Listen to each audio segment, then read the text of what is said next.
жемқорлық ислам дінінде ғана емес, бүкіл әлемдегі наным сенімдерде, жалпы иләһи діндер деп айтамыз ғой, тәңірден келген діндерде үлкен сыналатын тақырып. Ешқандай қоғамда, заңда оны ақтамайды. Пайғамбарымыз осындай ауыр хадисі бар. Пара беруші де, алушы да тозақта дейді.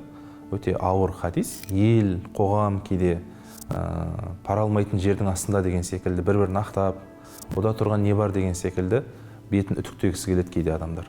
Бірақ ол дінде өте ауыр айтылған дүние.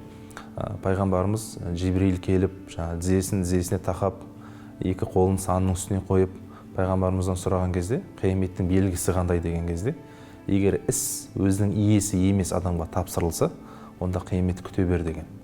Яғни аманат, белгілі бір профессия, кадрлық жұмыстар, сол жерде үлкен қиянатты орын алса, онда қиямет күте бер деген сөзді.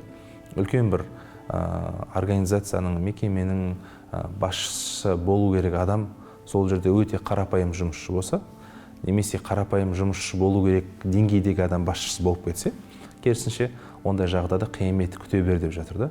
Өйткені ол деген сөз дейді, бұндай параны арқылы келеді ғой, ондай кадрлық қиянаттар, басқалар. Бұл деген сөз қоғамның іріп шіруінің үлкен басты дәлелі. Енді дамыған елдерді қарасақ, барлық әлемде пара бар. Парасыз ел әлемде жоқ. Жалпы бізде көпшілік қоғамда бұған кейде мән бермей жатады. Бұл өте шариғатта өте ауыр күнә.